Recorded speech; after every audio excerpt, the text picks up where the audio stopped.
بسم الله الحمد لله والصلاة والسلام على رسول الله صلى الله عليه وسلم. أما بعد، أعوذ بالله من الشيطان الرجيم. بسم الله الرحمن الرحيم. والعصر إن الإنسان لفي خسر إلا الذين آمنوا وعملوا الصالحات وتواصوا بالحق وتواصوا بالصبر. walaalayaal waa walaalkiin ciise cali sheekh oo galabta idin salaamaya. waxaan rabaa inaan ka hadlo kulanka ciwaankiisu uu yahay sida halka aan kusoo qoray shaashadda, hambalyo iyo bogaadin inaan la wadaago dhammaan ummadda Soomaaliyeed, shacabka Soomaaliyeed meel walba ay joogaan, gaar ahaan dadka ku abtirsada dowlad goboleedka galmudug baan galabta insha Allah rabaa inaan ka hadlo. waxaan soo qaato waxyaalo aad iyo aad u wanaagsan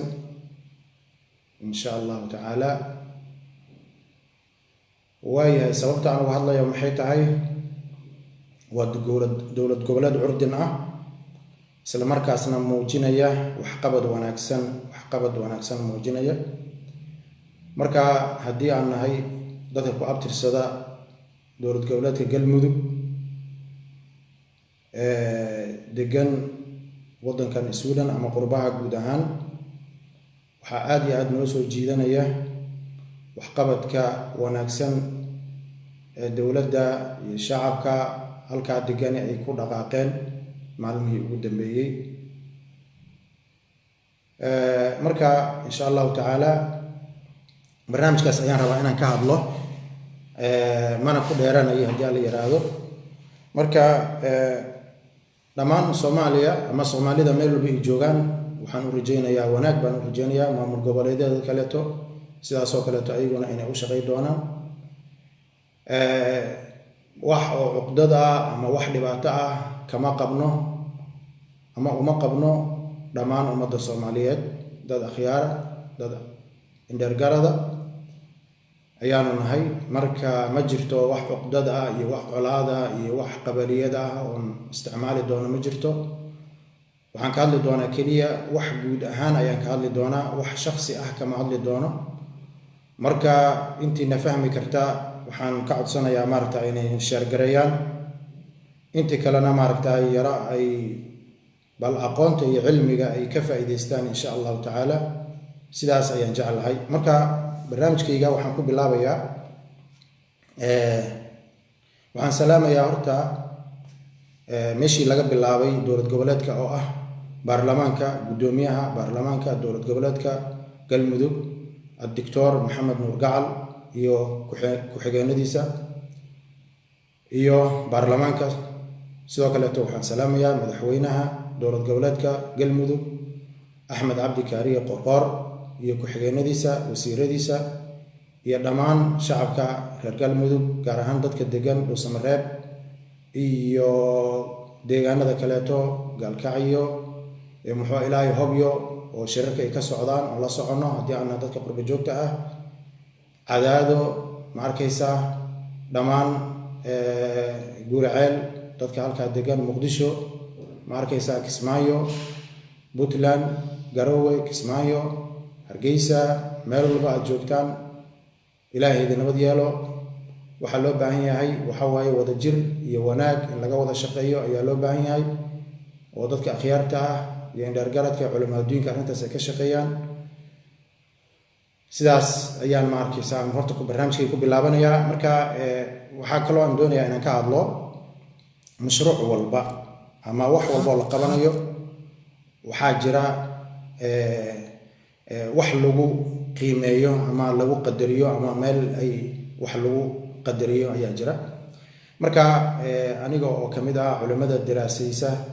cilmiga bulshada ama cilmiga ijtimaaca cilmiga bulshada la yiraahdo cilmiga ijtimaaca waa cilmi aad iyo aad u ballaaran weeye marka waxaan raadiyay waxyaalaha ummaduhu ay ku horumari karaan ama ay wax ku qabsan karaan ayaan raadiyay iyo dadka wax qabta dadka ay yihiin oo cilmigaasi ku qoran marka waxa ii soo baxday in dowlad goboleedka kan curdanka ah isla markaasna muujiyay waxyaalaha wanaagsan oo muddo yar oo kooban ay ku qabteen inay yihiin waxa loo yaqaano al-kutla al-harija gruubka u dhabar adeega inay yihiin al-kutla al-harija kutla al-harija waan insha Allah waan fasiri doonaa critical mass ala yiraahdo luqada ingiriiska lagu yiraahdo critical mass ama political critical mass ayaa la yiraahdaa marka waxaan rabaa barnaamijkayga inaan 4 qaybood aan u qaybay ayaan rabaa mashruuc kasta oo naajixa maxaa laga eegaa dadka wax qabta maxay yihiin laba waaye tan saddexaad waxaan ku soo qaadi doonaa at-tanmiya development waxa la yiraahdo ama at-tanmiya luqada carabiga lagu yiraahdo development marka barnaamijkaas ayaan rabaa inaan ka hadlo tan afraad oo ah nasaaix iyo talooyin aan u soo jeedinayo dhamaan dadka ku abtirsada ama dowlad goboleedka ama dadkaas madaxda insha Allah taala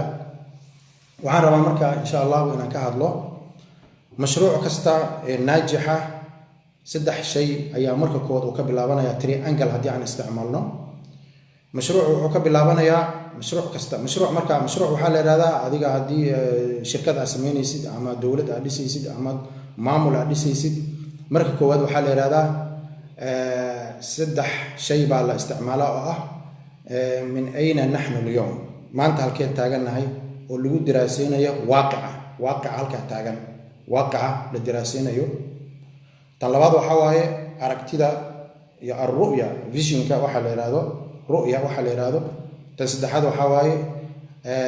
at-tahaddiyat ama al-muqawama challenge-ga ku hor imaan kara muxuu yahay marka waaqica markaan ka hadalno galmudug waxa la yiraahdaa khudh min al-yawm ibra wa min al-amsi khibra maanta ibra ka qaado ma arkaysa shalana khibrad ha ku ahaato ayaa la yiraahdaa maanta la joogo waa ibro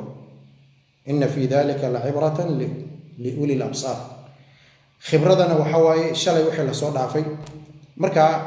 shalay waxyaalihii la soo dhaafay waxay ahaayeen waxyaalo aafa ah ay ahaayeen aafooyin badan baa la soo daawiyay aafooyin badan dhibaatooyin badan la soo daawiyay waxa jirtay al-qabaliya waxa la yiraahdo qabaa'il dagaala sokeeyo oo qabaa'il ay isku haystaan markaysa deegaankaas marka la fiirsho waxa jiray dagaala sokeeyo ayaa jiray markaysa waxa jiray sidoo kale khilaafad ayaa jiray khilaafkaasi ha ahaado mid u dhaxay ururadiimeedyada gobolka galmudug ama deegaankaas galmudug way ka wada jiraan wax ururadiimeed la yiraahdo ama ahlu sunna ha ahaato ama ahaato macna al-ittihad ha ahaato ama al-shabaab ha ahaadano ama ha ahaadano muxuu ahaa maaragtay salafiya ha ahaato ama maaragtay al-ikhwan ha ahaado waxa dhan way ka jiraan ama way ka jiri jiraan iminkana way jiraan ma arkaysa marka al-ikhtilaafaat al-harakiyya dhamaan way jiri jiraan wayna jiraan haddana sidoo kale waxa jira aafooyinka waxyaalaha kamid waxa kamid aha oo gobolka ama deegaankaas ragaadiye waxa kamid aha khilaafka u dhaxeeya siyaasiyiinta ku abtirsada macnaha galmudug ku abtirsada ayaguna marka waxyaalihii ragaadiyay dowlad goboleedkaas inuu hana qaado marka hadii la doonayo taariikhda dib loo raaco qofku waa wada garanayna macnaha buugaag baa laga qoray qoraallo badan baa laga sameeyay khilaafaadkii waxyaalihii kulli marka aafooyinkaas iyo dhibaatooyinkaas waxa lagu xaliyay dowladda dhexe ee Soomaaliya dowladda nabad iyo nolol oo halka macnaha guddi u dirtay dib u heshiisiin ah guddigaas oo laba asbuuc macnaha dib u heshiisiin u sameeyay ra'iisul wasaare halka muddo dheer joogay oo bil iyo ka badan ah joogay marka waxa ka soo baxay in maamul la doorto oo baarlamaan la doorto baarlamaankii uu madaxweyne doorto in madaxweynihii markii uu soo dhisay muxuu ahaa wasiiradii uu soo dhisay waxyaalihii macnaha lagu beesgareeyey in wasiiradaas lasoo dhiso waxay ahaayeen karti iyo aqoon iyo iyadoo la iska dhex arkayo oo qabaa'ilkii kulli loo wada qaybiyey sidii wixii suurtagal ah. marka waxaa aad iyo aad soo jiidasho lahayd madaxweyne qoorqoor oo markii hore aan loo malaynayn inuu arrintan uu kasoo bixi karo aan loo malaynayn, laakiin hadda ay noqotay mid maaragtay loogu hambaliyeeyo oo la arkay kartidiisa iyo aqoontiisa iyo macnaha dhabar adeegiisa la arkay. marka waxaa ayadana aad iyo aad bogaadin u mudan macnaha dadkii kasoo horjeeday, siyaasiyiintii kasoo horjeeday oo la wada yaqaano inuu la heshiiyey, qaarkoodna uu kusoo daray dowlad goboleedka uu kusoo daray, ma arkaysaa inuu wasiirra ka dhigay, gaar ahaan macnaha wasiirka amniga iyo wasiirada kaleeto iyo macnaha rag aad iyo aad karti u leh ayaa soo baxay oo runtii meeshii ay joogaan ka muuqanaya. runtii ma arkaysa waxqabadka. marka waxaa aad iyo aad ii soo jiitay aniga gaar ahaan ii soo jiitay magaalada Gaalkacyo oo ahayd magaalo kala qaybsan oo horeyna maaragtay dib u heshiisiin loo sameeyey inay dhammaystireen oo hadda laga dhisayo wadooyinkii nabadgelyada, wadadii nabadgelyada la dhisayo ama dhowr wado oo ilaa 3 gaaray la dhisayo. runtii waxaasoo dhan waxa waaye waa wax macnaha dadka bini'aadanka soo jiidanaya noloshooda iyo maaragtay horumarkooda ka qayb qaadanaya. waxaa kaloo iyadana aad iyo aad aniga ii soo jiitay markaan arkay wasiiradii oo hal cagaf wada raacay ee wadadii ka wada shaqaynaya, ee laamiga dhigaya, ee fidinaya, ma arkaysaa ka wada shaqaynaya, ee isla taagan oo meel walba isla maraya. marka taasi weli ma aysan soo marin, galmudug weli soo marin. galmudug waxaa ka horeysay ugu yaraan haddii aan khaldaneen ilaa 4 iyo 5 madaxweyne ayaa ka horeysay dowladda haddii aan khaldanayn. marka runtii waa wax lagu farxo, marka waxaasoo dhan marka waa laga soo gudbay. hadda waxay maraysaa waxqabad bay maraysaa. marka waxaan rabaa inaan ka hadlo waxa la yiraahdo waaqic. marka waa la diraasiyey waaqicii ay ku nooleed, macnaha qofka haddii dhakhtar la keeno, dhakhtarka marka wuu weydiinayaa halkee ku xanuunaysaa, madaxa miyaa ku xanuunaya, caloosha miyaa laga hayaa, ma arkaysa halkee laga hayaa. marka dhakhtarku waa inuu diraaseeyo qofkan, warbixin waa inuu ka qoro, uu yiraahdo hal sidee lagu qabtay, maxaa dareemaysaa. marka waaqici waa la diraaseeyey, macnaha khilaafkii iyo dhibaatooyinka halkaa yeelay kulli waa la diraaseeyey. marka waxaa soo baxday in dowlad halkaa, maamul goboleed halkaa laga dhiso heshiis la ah dowladda dhexe iyo dowladda goboleedyada kaleeto, dadkuna ay ku wada dhan yihiin. marka waaqici sidaas baa loo diraaseeyey. marka ru'ya marka maxaa waaye ru'yada iyo visionka la leeyahay. marka maxaa waaye visionka dheer oo mustaqbalka la leeyahay. marka aragtida laba loo qaybiyaa la yiri, aragtida dhow iyo aragtida fog ayaa loo qaybiyaa la yiri. aragtida dhow waa in wax la barto, waa in nabadgelyo la helo, waa in dadkii macnaha dib u heshiisiin loo sameeyo, waa in tuulooyinka la tago, waa in meel walba lagu qabto macnaha barnaamij horumarineed waa in laga qabto. marka waa hadafka dhow waaye. hadafka fogna waxa waaye in macnaha dekedihii la dhisto, airportadii la dhisto, oo dalkani uu ekaado Malaysia iyo Turkiga oo kaleeto iyo dowladaha khaliijka uu ekaado iyo dowladaha Yurub iyo sida horumarka ay gaareen. marka waxaasi waxa waaye waa caalam al-ashyaa waaye, caalam al-ashyaa. marka waxa waaye qofku inuu badana ku fikira ma ahan inuu halkaan uu dabaq uu ka dhiso, inuu halkaan iskuul ka dhiso, inuu ku fikira ma ahan. marka waxa kowda lagu fikira waxa waaye waa caalam al-afkaar, in fikirkii horta la mideeyo, afkaartii in la mideeyo, muctaqadaadkii la wada aaminsanay in maaragtay meel la isugu yimaado way. marka saddexdaas maadaama uu leeyahay waxaa ka hooseysa saddex kale ayaa ka hooseysa oo ah shariixatu al-bad'i, shariixatu al-taghyiir iyo shariixatu al-binaa. saddexdaas ka hooseysa. mashruuci markii hore sidaa haddii loo diraaseeyey oo waaqici la diraaseeyey oo ru'yadii la arkay, marka muqaawamada marka maxaa ka hor imaan kara marka inuu taxqiiq al-hadaf, hadafkii marka in la xaqiijiyo waxyaalaha taxadiyada ka imaan kara, khilaafka oo kaleeto in la iskhilaafo, in la isku dhaco oo dowladdii dhexdeedii crash uu ka dhaco, la isku dhaco, ma arkaysa oo khilaafka gudoodka yimid, wasiirada iskhilaafeen, madaxweynaha iyo baarlamaanka iskhilaafo. waxaasoo dhan waa al-muqaawama التحديات إما كروا مركو ولا سك إلى ليه وحيالات وحيالات إما كرا معركة إن دولة دحى لا يسكون دعاء أو معناها لكل الجورو أما لا يسكون حماضة وحيالات مركو وحيالات لا سك إلى لنا هو مركا شريحة البدء شريحة التغيير هي شريحة البناء صدق هذا سيجرتا شريحة البدء وحواي وضدك فكر كآمن سن ضدك فكر كآمن سن سلام مركاسنا أي وح بلابة وحبي بلابان وحال بلابة تسال عام معنا هلكا محاربنا إن كسمينه شركة داسو حي قليسا حولا شركة داني وحي مال قلينيسا معنا ضدك هيرميجا شركة داني وحي هرمرينيسا وحيالاس وحسال قوانيسا شركة إسقارسين شركة محوها شركة حوالد وحصلنا واللي كان شريحة البدء وهي مع الجولات نقل سمينة فيسن وشريحة البدء أيولي شريحة البدء أيولي قلا فكر كأمن سنة لكن فكر كي أي كيانان لكن ما نجحن كلام ما نجحن كلام وصدح قفوك لا تتصالان صدح قفوه مركا شريحة كلا شريحة ومجموعة وشريحة مجموعة واللغة العربية شريحة التغيير يا كو حكت مركا ضد واحد بدله وفكر كي لكاني واقع وبدله ومعناها كوضع هذا الكلام صدح ويكبدين ضد كاس وضد أود لواي الدولة دي نقل كران ضد قالها هستين نقون كران ضد أقوين هنا أي نقون كران تغيير أوضاع ده حيالها ماشي كجرا يبدلها وشريحة التغيير يا هذا شريحة البناء يا كو حكت مركا ضد واحد لسان الفاعلين المؤسسين وضدك اللي الكتلة الحرجة مركوان فسير دون إن شاء الله تعالى الكتلة الحرجة كتلة ده وحول ودبر أديكتا مركا شريحة البناء وحيك كوبين مركا فصائل المجتمع فصائل القبائل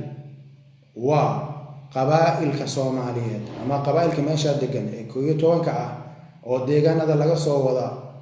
معناها كودا أبتر سنة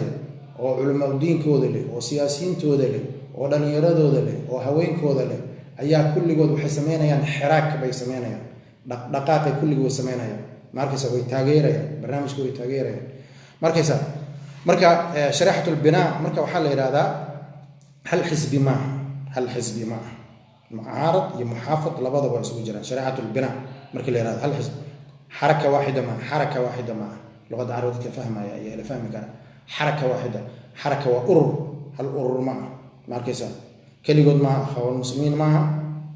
السلفيين معها أهل السنة والجماعة معها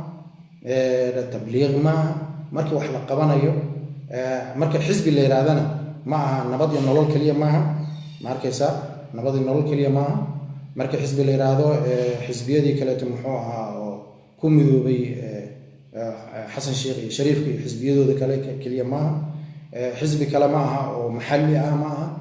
ودمان عن كوضع قيب قادنا برنامج كان عن كوضع قيب قادنا مركز فصيلة واحدة معها حركة واحدة معها هل حزب قبيل مركز هل قبيل مركز هل جفو مركز هدان إدين سوكو مركز وحلا ديسي مركز سمد قوري مجرتو سمد أناقا وحان معنا حزب هبل كليا ديسي نبض نولو كليا ديسي مع حزب هبل ديسي كليا مع حزب هبل مركز حزبي وحورا بعض مقعيس وحورا بعض مركز علن قونية لما تاقنا علن قونية ما تاقنا مركز وكالاتو علن قونية ما تاقنا مركز وكالاتو مجرتو أنا وحان كليجي قبت مجرتو وحاجرة كليا لما أنتينا يا وحوض قبني كلنا أنا يا نحن وكال الله أنا وحزبي وهل أركتي مركز وهل جفو وهل قبيل مركز وحاصل الموضع مركز وحل الله قبني وإن دمان لسوي ماذا النبي عليه الصلاة والسلام وحنا سوق هذا تسالي كوات قبل الرسالة النبي عليه الصلاة والسلام قبائلك قريش أي وحيسكو خلاف سنين في وضع الحجر الأسود أي سو خلاف دمان وعرر المديني أيام معناها يا المغلي جرنا يدو نقول شيء كيجري مركز الحجر الأسود عربتي واسكو خلافات مركي معناها la qaadayay macnaha la dhigayay kacbada geeskeeda way isku khilaafeen marka qabiil walba wuxuu doonayay inuu ma arkaysa gooni oo asugu sharaftaas u lahaado ayuu doonayay marka way is khilaafeen ilaa ay ku sigteen inay isdilaan ma arkaysa marka laakiin nasiib wanaag waxaa dhacday in ay yiraahdaan ma arkaysa qofka ugu soo horeeya geeskaas ama albaabkaas ka soo gelay ayaan xaakim ka dhiganaynaa inuuna kala dhexdhexaadiyo oo macnaha arrintayna uu ku soo baxo nasiib wanaag nabi maxamed calayhi salaatu wasalaam ayaa qofka awalu daakhilin ayuu ahaa qofka ugu horreeyay ee soo gala ayuu ahaa nabiga calayhi salaatu wasalaam ma arkaysa marka ayuu qadiyadii ayuu xalliyey wuxuu yidhi maxaa isku haysataan waxay yidhahdeen waxaan isku haysanaa ma arkaysa xajarul aswadkan ayaan isku haysanaa ayay yidhahdaan qofkii meesha dhiga leed qabiil walba wuxuu doonayaa inuu asugu ku sharaf sheegto ayuu doonaya marka nabiga calayhi salaatu wasalaam khida aan weli dhicin ayuu la yimid oo ah ma arkaysa inuu yidhaahdo keena hal go hala keena go oo kaleeta hala keena go-i ayaa halkan la dhigay marka wuxuu yidhi xajarul aswadki hala dhigo ayuu yidhi xajarul aswadkii ayaa la dhigay marka ayaa ma arkaysaa ayuu yidhi dhinacyada ka wada qabta marka kulligiin wada qaada halkaa wada dhiga marka waad arkaysaa marka maanta mashruuc la dhagax dhigayo waad arkaysaa mujtamaca marka waa sharaf waayo qof waliba wuxuu rabaa inuu ku sharaf sheegto barnaamijkan inuu ku sharaf sheegto ayuu rabaa marka waad arkaysaa marka meel la dhagax dhigayo mashruuc la wada dhigayo madaxweynihii iyo waxaa kasoo qaybgelaya iyo tusaale ahaan iyo indheergaradkii odayaashii shuyuukhdii iyo ayaa kasoo wada qaybgelaya macnaha waxa waye halkan yaa dhagax dhigay waxaa dhagax dhigay hebel taariikhda ayay gelaysaa marka waxyaalahaas ayaa ma arkaysaa marka saddexdii shareexa waxay ahayd marka shareexatu lbadi shareexatu ltagyiir shareexatu lbinaa ayay ahayd shareexatu lbinaa dadka wax dhisa ayay ahayd wax dhisay ma arkaysa marka saddexdaas marka waxaa ka dhex muuqda oo aan idiin sheegay kuwa loo yaqaano alkutla alxarija critical mass marka critical masska waxaa laga keenay cilmiga physics-ka gaar ahaan marka la diraaseynayo markaysa alqumbula dhurriya hubka nuclearka ah hubka wax baabi'iya bamka atomikada ma arkaysaa ayaa waxaa ku jira waxa loo yaqaano alkutla alxarija marka waxaa waaye uranium iyo plutonium waaye marka wax gumaada ee wax baabi'iya waxaa waaye waxaa loo yaqaano ma arkaysaa maadadaas ku jirta hubkaas nuclearka haddii aan laga helin hubkaasi waxba ma tarayo mana qarxayo marka waxaa la raadinayo waad arkaysaa dowladaha adduunka marka dowladda iran maxaa laysku haystaa dowladdan iran oo kaleeto maxaa lagu haystaa markaas waxay haystaa laleeyahay hubka macnaha maadada loo yaqaano uraniumka ayay bacriminaysaa ayaa leedahay ayay bacriminaysaa dowladdii ciraaq saddam xuseen maxaa lagu baabi'iyey waxay haystaa la yiri hubka nuclearka ayay rabtaa inay samaysato marka qofkii haysta maxaa loo yaqaanaa waxaa la yidhahdo maadadaas qofkii haysta ama gruubkii haysta waxa waaye looma ogolaanayo haddii aysan ahayn dad xilkasa haddii aysan ahayn oo caalamku uu kasoo horjeesanayo marka la sameynayo alqumbula annawawiya marka la sameynayo nuclearka marka la sameynayo ayaa waxaa ku jirta maada la yidhahdo alkutla alxarija marka alcilmu siyaasi ama cilmiga bulshada waxaa ku jira waxa loo yaqaano alkutla alxarija marka waa kutlad la-aantood aan waxba la qaban karin marka aniga waxaan ku mithaalay gruubkan oo dowlad goboleedka galmudug madaxweynaha iyo gruubkiisa iyo dowladdaas iyo hadda qaabkay u shaqaynaysa waxay isku dhaarsadeen inaysan muqdisho aadin ma arkaysa inaysan gobollada kale aadin in degmadii la dego in halkaa la aamino in ma arkaysa halkaa wax laga qabto in mujtamacii la dhex galo bulshadii in la dhex galo marka hore mushkiladdu waxay ahayd markii dowlad goboleedka la magacaabo oo wasiir la magacaabo inay iska tegi jireen iska foofi jireen meelaha kala aadi jireen oo muqdisho ay hoteelada ka tegi jireen oo qaar dibadda iska aaday iyo meelahaas aan jireen marka hadda sida muuqata waxaa la yidhi hala shaqeeyo oo gobolladii hala aado oo dadkii hala nabadeeyo oo oo waxbarashada wax laga qabto oo caafimaadka wax laga qabto oo dadkii biyo iyo baad iyo waxay u baahan yihiin in dadkii loo gargaaro in looga gargaaro cudurkan safmareenka ah iyo waxyaalahaas oo dhanba in mujtamacii la dhex galo oo mujtamacii aan laga tegin oo laga guurin ma arkaysa oo aan kaliya la dhihin aniga ayaa wasiir ah oo aniga ayaa kada fulaan ah waxaasan la dhihin marka al-kutla al-harija Soomaaliya dhamaan way u baahan tahay cid walba ayaa u baahan al-kutla al-harija kutla al-harija marka waxa waaye waa majmuuca min al-faa'iliin waa dad wax qabanaya majmuuca min al-faa'iliin marka majmuuca min al-faa'iliin marka maxay noqonayaan sawaan kaanu siyaasiyiin ha noqdaan siyaasi qofkaas ah siyaasiyiin marka qof dadku hadda bini'aadamka Soomaalida kulli waxa la wada siyaasiyiin oo lana maxayda aragtidii miiska aragto siyaasadda looga hadlayo siyaasadda ayaa looga hadlayo marka majmuuca min al-faa'iliin marka al-kutla al-harija ayaa Soomaalida u baahan tahay oo gobolkaas u baahan yahay marka aniga waxaan ku miisaalay dawladdan hadda shaqeynaysa inay yihiin al-kutla al-harija inay yihiin dadkii u dhabar adeegayay oo doonayay inay ka tagaan taariikhda inay uga tagaan ma arkaysa wanaag uga tagaan waxa la yiri waari mayside wanaag ka haro Soomaaliya waari mayside war ka haro waari mayside wanaag ka haro Soomaaliya marka majmuuca min al-faa'iliin waa siyaasiyiin noqon karaan siyaasiyiin sidoo kale waxay noqon karaan thaqaafiyiin muthaqaf waxa la yiraahdaa dadka PhD ga haysta dadka professorada dadka aqoonta leh ay noqon karaan ma arkaysa sidoo kale to waxay noqon karaan dad dhaqaalayahan ah dad dhakhaatiir ay noqon karaan dhakhaatiir marka majmuuca min al-faa'iliin marka waa siyaasiyiin ma arkaysa waa muthaqafiin waa ma arkaysa iqtisaadiyiin waxay ka soo jeedaan min khalfiyaat mutaaddida khalfiyaat kala duwan ay ka soo jeedaan ma arkaysa madaaris fikriya mutanawwi'a ay ka soo jeedaan madaaris fikriya mutanawwi'a macnaha waxa laga yaabaa qofku in macnaha dadku waa is yaqaanay waxa way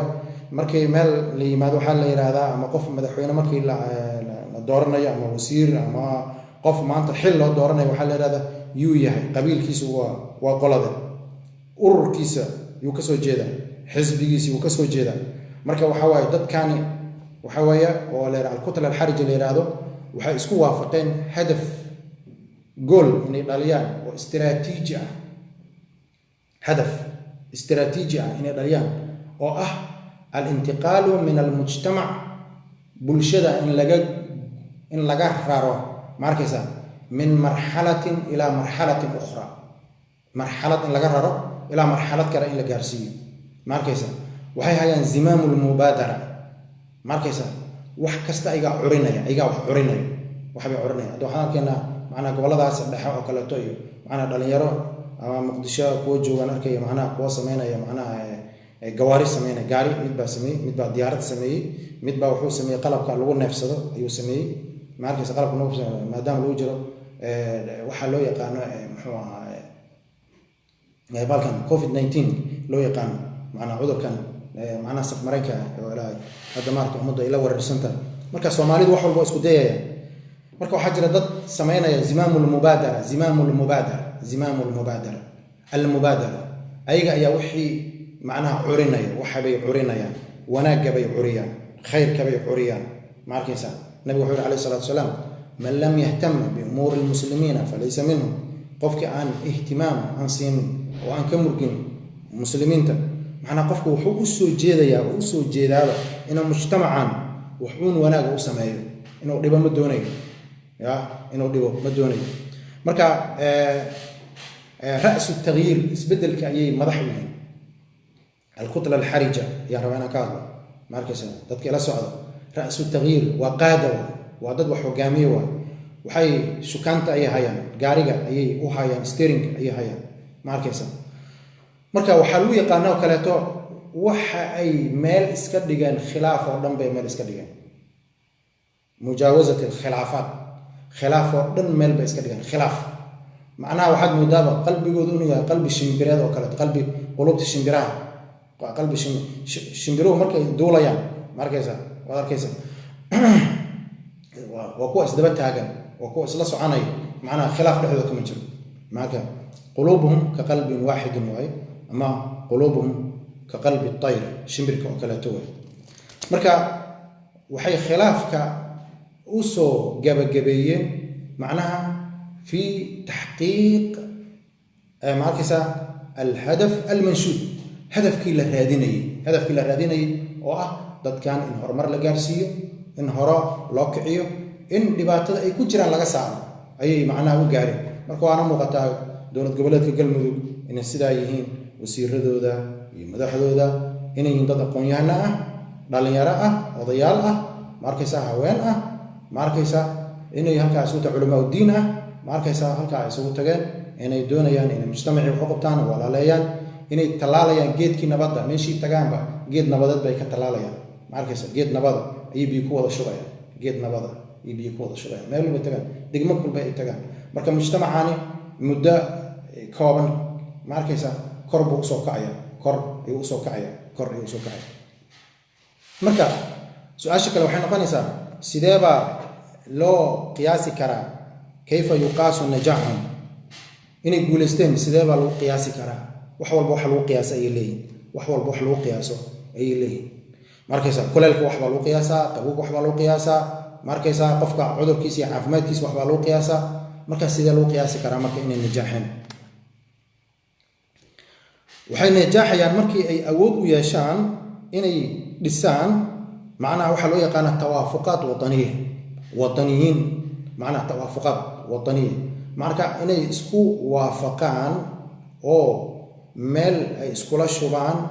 arrimo dan u ah wadanka iyo dalka iyo macnaha diinta wax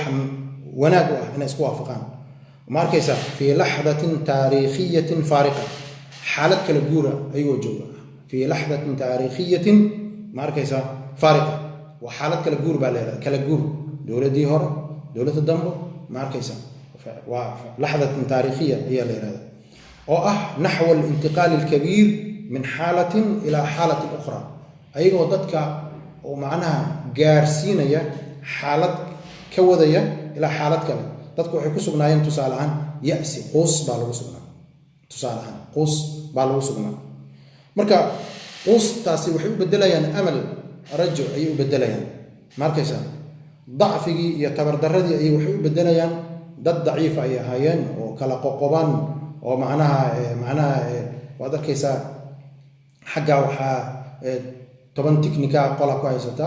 qabiilkan uma galo wadadan lama mari karo macnaha baqdin baa jirta xabsi baa jirta markaysa waa waxaasna waa dacfi waay markaysa min ad-dacfi waa dad tabardaran markaysa ila al-quwwa ila awood min ad-dacfi ay ka rarayaan ila al-quwwa awood bay u rarayaan macnaha dad daciifeena ay ahayn marka hore dadkii marka kadib waxay ka dhigayaan dad awood leh bay ka dhigayaan waxay ka rarayaan min al-faqri xaalad faqri ah markaysa marka dowlad goboleedkan intaan la soo aysan gobolka aysan imaanin waxaad arkaysaa lacagtii macnaha waxba ma taraynin qiimihii dhulkii waxba ma taraynin xoolihii waxba ma taraynin macnaha qiimihii hoos buu u dhacay markii dowlad goboleedkii la magacaabay kadib waxaa dhulkii baa kor u kacaya dadkii baa rajadoodii kor u kacaysa macnaha ganacsi dhaqaale ayaa imaanaya ganacsi baa meesha laga aasaasaya marka waxaa kada sidaas baa marka horumar ku soconaya waxbarashadii baa jaamacadii baa la dhisaya iskuulle baa la dhisaya dugsi hoose dhexe xanaanooyin baa la sameynaya madaaris baa la dhisaya macnaha macaahid baa la dhisaya macaahid sharciya isbitaalo baa la dhisaya ceelal baa la qodaya macnaha dadkii baa hore loo soo qaadaya macnaha min alfaqri ma arkaysa ila alghina isku filaasha la gaarsiinaya ayaa la gaarsiinaya marka sidaan marka al-kutla al-harija adduunka dowlad walba way leedahay dowlad walba waa dadka wax walba u soo dhabar adeegay ee bilaabay nolosha kasoo bilaabay hoos kasoo bilaabay way ilaa kor soo gaarsiiyay ma arkaysa marka wadankan Sweden waxaa loo yaqaanaa waxawaaye waa wadan horumaray markaad fiiriso marka taariikhdiisu 100 sano kama badna 100 sano marka 100 sano ayay heer bay soo gaarayeen maalinba meel bay wax ku sii darayeen waxbaa ma arkaysa qoladii hore meeshii ay ku sineen ayaa kuwan ka bilaabayay marka ururka ama xisbiga ugu wadankan marka waxa ka jirta ilaa 7 ilaa 8 xisbiya ka jirta kulli baarlamaankii ku wada jiraan markaysa xataa xisbiga cunsuriga wuu ku jiraa xisbiga cunsuriga xataa wuu ku jira waxba wax ka dhisa marka canshuurtii wax ka dhiibaya canshuurtii iyo wax ka dhiibaya macnaha qofku kuma cunsuriyi karo shakhsiyan kuma cunsuriyi karo qaanuunka qabanaya sharciga qabanaya markaysa maxkamad baad la fuuli kartaa haddii dhibaato uu ku gaarsiiyo markaysa marka asigoo aamusan oo dad qaba ayaad wax ka dhamaysanaysaa waddankiiba wax ka dhisaya waa xisbi cunsuriya waa la yaqaana isdiaa baa la yidhahda ma garat marka waddankan Sweden al-kutla al-harija waxaa loo yaqaanaa xisbiga socialka ma arkaysa waxaa loo yaqaanaa xisbiga socialka baa loo yaqaanaa ma arkaysa marka xisbiga socialka marka waxaa ka tirsanaa ninka la dhihi jiray ra'iisul wasaarihii la dilay Olof Palme ayaa ka mid ahaa ma arkaysa oo ninkaas ayaa waddankan dadkii hoos ka soo bilaabay ayuu ka mid ahaa ilaa sare u soo qaado ma arkaysa waa la yaqaanaa mujtamaca meel walbo marka boqolkii sano taariikhdooda dadkan waxaa ka mid ah Sweden waxaa ka mid ah tusaalahaan waxaa ka mid ah dadkan waxay ahaayeen dad beeraley ay ahaayeen oo baradhada waxaa loo yaqaana iyo bataatiga ay beeran jireen wax kale ma aysan haysan waqti ka mid ah waqtiyadooda cudur ay waddankan uga qaxeen waddanka Sweden waxaa jirta waqti laga qaxay ayaa jirta oo ay aadeen Mareykanka iyo New Zealand dhulkaasi meelahaas u qaxeen markaysa marka waa waddan 100 sano jira marka taariikhdooda marka waxaa ka mid ah inay degmo ka mid ah waxaa ka mid ah taariikhdeeda waxaa ka mid ah inay diideen markaysa dad shaqaale ay beeraley ay ahaayeen marka ma garanaynin ilbaxnimada waa looga horreeyay Sweden waa looga horreeyay marka tareen ha leedin dhiso ayaa xisbigaas yiri xisbiga socialka markaysa tareen ha leedin dhiso wada xadiida wado tareen ah markaysa marka tareenadu way ka jiraan Ingiriiska iyo way ka jiraan Jarmalka iyo wadamadaas kale oo Talyaaniga way ka jiraan laakiin Sweden waagaas soo ma gaarin markaysa marka way diideen marka dadkii mushkila way diideen in tareen loo dhiso waxay u arkayeen inay tahay oo lacag laga qaado oo tareen loogu dhiso wadada tareenka la dhiso si wadamadan Denmark iyo Finland inay noqdaan dal isku xiran Yurubta kala ku xirma oo gudaha waddanka horumar si loo gaaro dad baa ka soo horjeestay waaga dad baa ka soo horjeestay marka adduunka uu ka jira al-kutla al-harija way ka jiraan dunida meel ay ka jiraan ma jiraan marka al-kutla al-harija waxa waa hal tanziim hal urur ma taas aan rabaa inaan hoosta ka xariiqo hal jamaaca ma aha markaysa waxa ka midaysan yihiin al-qiyam al-kubra al-qiyam waxa la yiraahdaa valueska ay ka midaysan yihiin oo ah inay yihiin dad wadaniyiin ah dadkooda u naxaya inay yihiin isla markaasna doonaya inay meel gaarsiiyaan meel wanaagsan inay gaarsiiyaan marka waxa kaloo lagu yaqaan dadkaasi inay yihiin kuwa meel iska dhigaba waxa loo yaqaan al-ananiya ana al-masalih ash-shakhsiyya masalihda shakhsiga aniga maxaan helayaa markaysa tusaalahan dad waxaa jira mogtahay haddii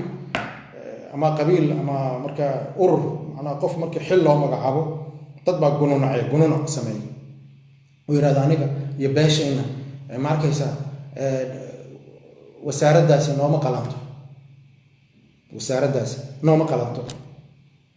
oo yaa qaadanaya adiga haddaad nacday yaa qaadanaya su-aasha marka la isweydiinaya waa midaas marka macnaa dad baa dowladda waxay uga baxayaan ama dowlad goboleed ahaata ama dowlad weyn ba ahaade macnaha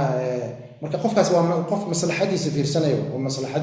fiirsanayo marka wuxuu leeyahay haddii aanay safiirka Mareykanka aan la magacaabin oo safiirka United Nations ayaan waxaan u yeelanay macnaha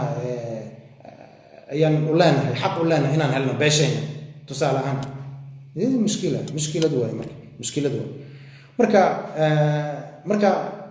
nimanka la yiraahdo al-kutla al-harija critical masses ama groupka dhabar adeegaya inay bulsho dhisaan waa dad muwaasafaadkaas ay leeyihiin tilmaamahaas ay leeyihiin markaas macnaha ananiyiin ma ana ma yaqaanaan naxnu ay yaqaanaan kulligeen ka wada qayb qaadano markaysa hal urur ma hal fikir baa markaysa ayaa kulminaya marka xilalkana meeshii looga dhiibay ay ka qabanayaan hadii wasaaradii gudaha loo dhiibo arrimaha gudaha loo dhiibo haddii tan caafimaadka loo dhiibo keliya waxa waye qofkani aqoon ma uu leeyahay xirfad ma uu leeyahay ma ka soo bixi karaa ma arkaysa waa intaa keliya ma arkaysa marka saas ayaa lagu yaqaanaa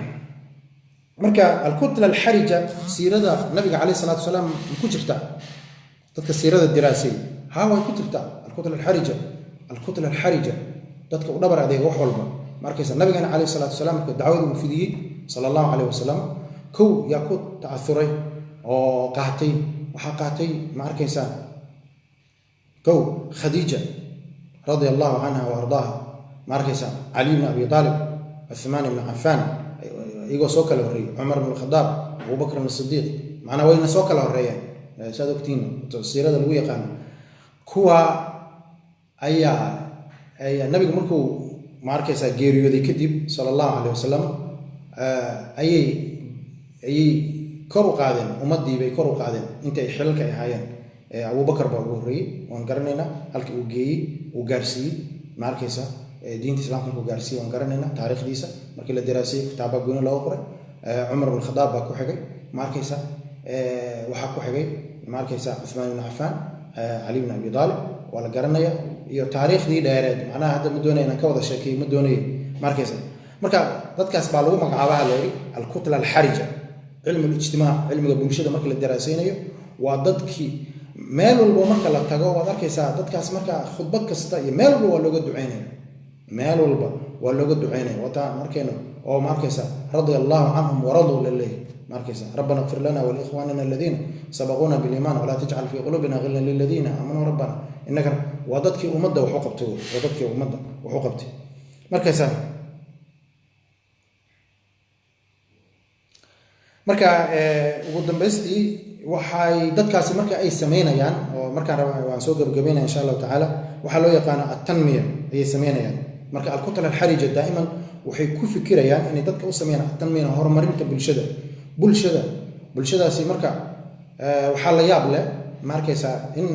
ninka loo yaqaan Cabdi Waayeel waagi uu kamid ahaa haddana wasiirka arrimaha gudaha waaye Cabdi Waayeel waa nin waayeel aqoon-yahana markaysa hadaladiisa waxaa ka mid ahayd deegaankan galmudug waxa waaye yiri ma arkaysaa waa meesha kaliya oo nabi aadan calayhi salaam haddii dunida Allah soo saaro mar kale uu ka aqoonsanayo macnaha horumar la'aanta dad faqri ah ma arkaysaa dhexdooda khilaafaad u yaalo macnaha wax heshiis ay ku yeelan jirin macnaha meel aan maamul uusan jirin oo kala dambeyn aysan jirin macnaha nolol ma taalo horumarna lagama sameyn karo marka at-tanmiya ayaa laga sameyn karaa at-tanmiyada marka waxa uu fiican at-tanmiya al-mustadama waa mid waaraysa horumarka waaraya horumar waaraya marka wax la qabanayo waxa laga dhigaa mid waaraya kaba soo qaad horumar aan waarayn ayaa jira iyo mid waaraya ayaa jira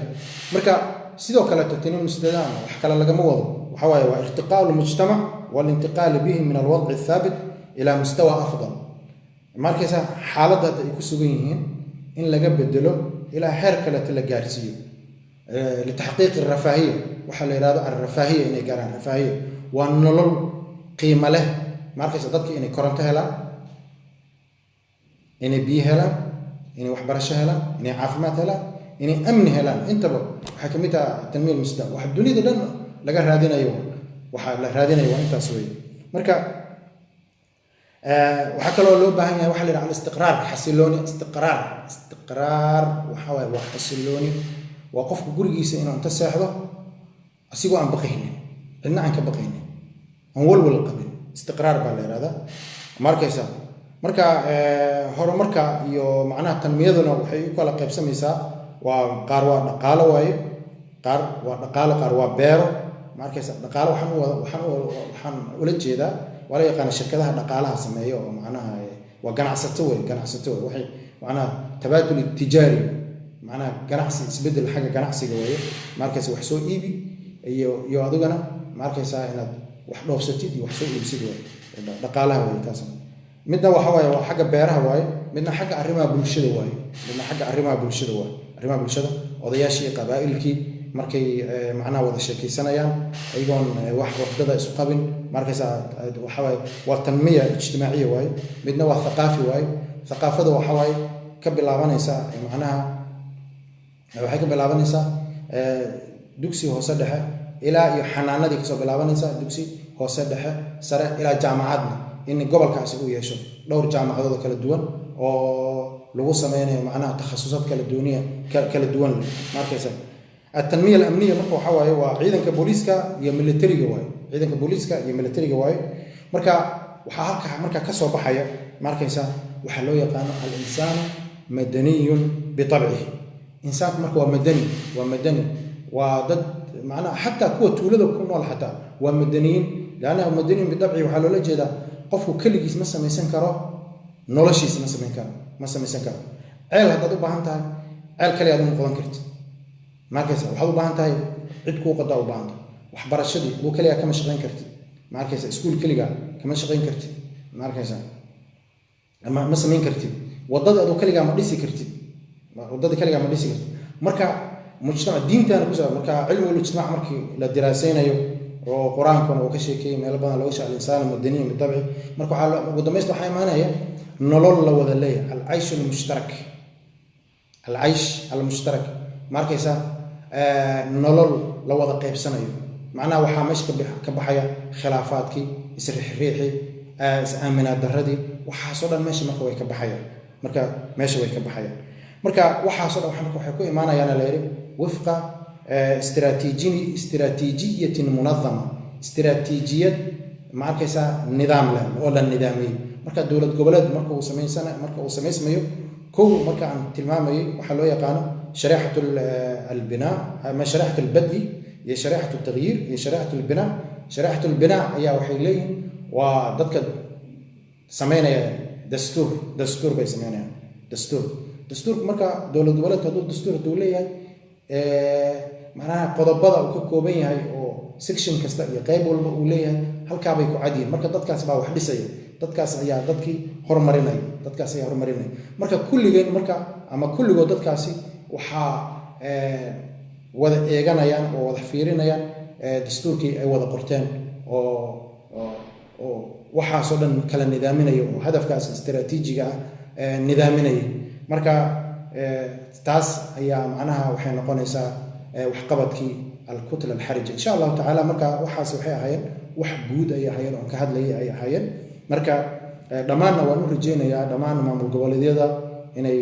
sidaas oo kale ay wada noqdaan Soomaali meel walba joogto dad noqdaan dad wax qabanaya oo madaxdooda iyo majahooda dad wax qabanaya inay noqdaan oo taariikhda dhow ma arkaysa wax ka bedela Soomaali waxa la taariikh hore iyo taariikh la joogo iyo taariikhda mustaqbalka ee saddexdaba macnaha in la isku xiro ayaa loo baahan yahay marka ugu dambeystii waxaan ku soo gunaanadayaa hadalkayga insha Allah ta'ala an-nasaaixdan aan soo hormarinayo aan soo gudbinayo waxaan leeyahay marka dawlad goboleedkaas curdinka ah ee wada shaqeynaya haddii ay ka nabad galaan waxa la yiraahdo khilaafka way shaqeynayaan khilaafka u dhexdooda ah macnaha khilaafku quraanka hadalkiisa la takhtalifu ولا تنازعوا فتفشلوا وتذهب ريحكم واركيسا حدودنا اسخلافنا معناها ولا دوديا ولا اسخلافه لكن هو دنبيستا توافق وانو جرى wax la isku waafaqay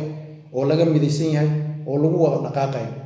laakiin hadii inta la iskhilaafo nin walba gurigiisa uu saxdo oo nin walba ninka kale oo idaacada u soo mariyo muxuu ama journalka uu soo mariyo waxyaalaha wanaagsaneen oo meeshii lagu kala tago de waxa waaye waa meesha aad ka qaadi noqonaysa marka khilaaf la'aan tan kalena waxa wax walba laga tashaawur wa amru mashura baynahum in la dadku ay wada tashanayaan oo isjecel yihiin oo wada jacaylkii wada noolaashii markaysa in la isfaquuqin markaysa taayushu silmi marka waxa ka dhalanaya waxa loo yaqaan marka waxa ka dhalanaya in la waayo markaysa al-karaahiyya wa iqsaa al-akhar in la isnaco iyo in macnaha la iskaraahiyeysto macnaha dad magaalo wada degan markaysa masaajid ku kala dukanaya macnaha aaga ku kala jira macnaha aan isaqbali karin aan isla noolaa karin macnaha waa mushkilad weeyaan marka insha Allah ta'ala waxaan hadalkayga soo gabagabeenaya dhamaanteen inaan ka wada qayb qaadano macnaha maamul goboleedkaasi galmudug sidii iyo maamulada kale sidii ay ku horumari lahaayeen hadii aan nahay qurba joogto oo aanan ka qayb qaadan in macnaha aan fitna aan hurino inaan khilaaf iyo macnaha cuqdad iyo dadkii Soomaalida inaan kala dhex dhigno inaan hurin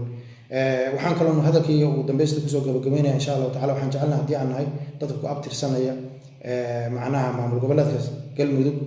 cuqaashiisa culimadiisa haddii ay noo yimaadaan markaysaa oo ay noqoto inay waddankan Sweden ay yimaadaan waxaan doonaynaa kulligeen inaan soo wada dhaweyno oon ka wada qayb qaadano oo aan taageerno oo hiil iyo hoo intaba aan ku taageerno intaas ayaan macnaha hadalkayga aan kusoo gabagabeynaya وبارك الله فيكم والسلام عليكم ورحمة الله وبركاته. السلام عليكم.